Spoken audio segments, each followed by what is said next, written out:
Okay, on Edmodo so far, you'll notice I've done one of these videos on unemployment, and now I'm going to try and do inflation in 5 minutes. So if you don't know inflation, this is a good way of trying to memorise it. So first of all, I'm going to go for the definition.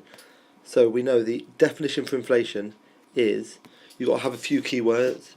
It's got to be a sustained, which basically means it has to happen for a long while. It can't just be like prices go up and then come down the next day, then go up again. It's got to be over a period of time.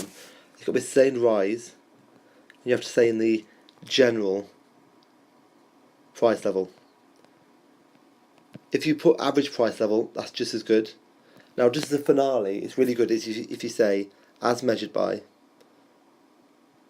That's not how you spell measured, but we're going to go with it. As measured by CPI, which is the Consumer Price Index. Now, for the definition for deflation, it's actually pretty much the same idea. For deflation, it's just the exact same definition, but it's going to be a sustained fall. There we are. So that'd be a sustained fall in the general price level as measured by CPI. Okay, that's the first part, nice and easy. On to how is it measured. So I'm going to say some of the key things of how it's measured. Now, I actually don't think this is really needed until A2, but there's no harm in you knowing this. So inflation, how it's measured. First of all, they might, what do they do? I've completely forgotten. Oh yeah, I know what they do. They do a family expenditure survey. Again, I think I spelled expenditure wrong. Survey. This is basically where they go and ask loads of families what things do they buy. Once they've worked out what people buy, they get a basket of goods. And this is the kind of key goods that families care about. So I think nowadays they talk about it being 700 goods. So this can be things as much as like garlic bread to petrol. Now the thing about this is, there's no point saying a rise in garlic bread is as important as a rise in petrol. So what they have to do is they have to weight, which I think that's how you say weight, but yeah, you have to weight the goods in order of importance. So for example, petrol, when that goes up in price, that has a big increase on inflation. Whereas if, for example, lipstick, I'm going to go lip gloss actually. It turns out lip gloss is in the basket of goods, but lipstick isn't. But anyway, lip gloss, if that goes up in price, no one really cares. It's only going to make a small difference to inflation. There is something else they do. I've forgotten what the last bit is. So they do expenditure. They do a basket of goods. They weight them, and oh yeah, the final bit is just basically they decide whether it's gone up or down. So they check versus previous prices, and if they've gone up, and if in general they've gone up, then that would be inflation. Okay. So we know how it's measured. We know what the definition is. Now you've got to know the two types of inflation. You don't have to just be able to say the definition. You need to have a diagram as well. And there's so many multiple choices to think about this. So you should just know it. Right. Inflation types. We've got demand pull and cost push. So demand pull. When you're doing the definition for demand pull, don't just say it's when demand goes up, because it is when demand goes up. But it's when demand goes up and supply can't keep up. So there's kind of two. There's one diagram for this that I really care about, and that is just your normal price level and real GDP. But here, when we're talking about demand pull inflation, always do your curvy line for AS, and there's going to be a reason for that in a second.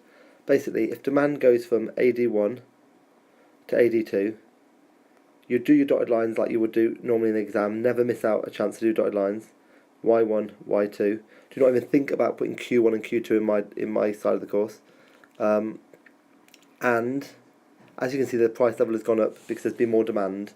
And at this point, here, supply is not able to keep up. Now the reason why we do the curvy line is, as a but later on, sometimes the demand can increase in the economy and it doesn't cause inflation. And this is because demand might go from here, AD1, to here, AD2. Now what's happened here is, yes, demand's gone up, but the country is not at its productive capacity, because this point here shows its productive capacity. If it's only gone from AD1 to AD2, that extra demand can actually be solved by having enough supply in the economy, so that won't cause inflation. Inflation will only happen when demand goes up, but supply can't keep up. and this is because the country's at its productive capacity. Right, so that's the first one. Second one is cost push.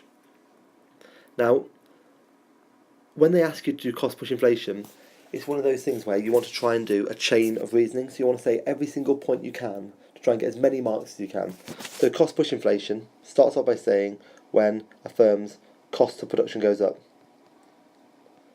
So that'll get you, say you were doing like a explanation of this, that would get you 2 marks. It's when cost of production goes up. You then say why the cost of production might have gone up. This could be because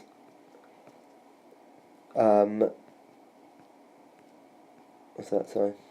This could be because wages go up. So you get another 2 marks. You could also say it's because oil prices go up. That potentially might even get you another 2 marks. These things like that, it's anything that makes a firm's cost of production goes up. But don't just leave it there, because you've got to say the next bit. So once cost of production goes up, what does the firm have to do? The firm will have to try and increase their prices to maintain profit margin. That's one way you can say it, and you'll get the marks for saying that. You can also say firms might have to reduce supply because they can't afford to pay for the things they need for supplying. So either way, once you've said your little explanation, that's terrible, I'll do it again. You go price level, real GDP, and this is the only time you use this type of diagram. You're going to have your AD line like that, and you're going to have your straight line for SRAS1. Now, I've noticed loads of you doing just AS, not saying SRAS. Like, it's not the end of the world, but I want to be picky and I want you to get the top mark. So remember to say, if you do that line straight, it's got to be SRAS. Right, no mistakes here. You've got to call that Y1 and Y2, and it's P1 and P2. And what's happened in this diagram is firms have had to supply less, which has caused price levels to go up. Right, almost there, and we'll have done this within 10 minutes. Where would inflation be on the output gap diagram? So we've got a diagram, if you remember this one, where there's going to be output gaps. Now this is the only time you'll ever have real GDP up here. And down here you're going to have time. And this is called the trend rate and the actual rate. Now I think a lot of you already know this, but this is called this is called up here, is a positive output gap. And down here is a negative output gap. Now, during a positive output gap, what's happening is the economy, demand in the economy is outstripping what the expected supply is in the economy. So whenever that happens, we're going to have demand pull inflation. So that's where you'll see inflation on an output gap diagram. This, sometimes people call it the boom phase. So this is boom, because the economy is booming. And then down here, some people call this the bust phase, where it's right down the bottom, but I would normally say this might be where a recession happens. Just to add a few more bits to this if you want, it's not really until year 13, but I might as well say it. This could be considered the recovery stage, because the economy is starting to recover. It hasn't quite boomed yet, but it's starting to get better. And this, sometimes, when the economy's getting worse, but it's not quite a recession, because a recession is when there's 2 quarters of negative growth. This can be called a downturn. Okay, so what we've managed to do there is we've done inflation in less than 10 minutes, and that's my plan. So thank you very much for listening to me. If you've got any questions about it, come see me.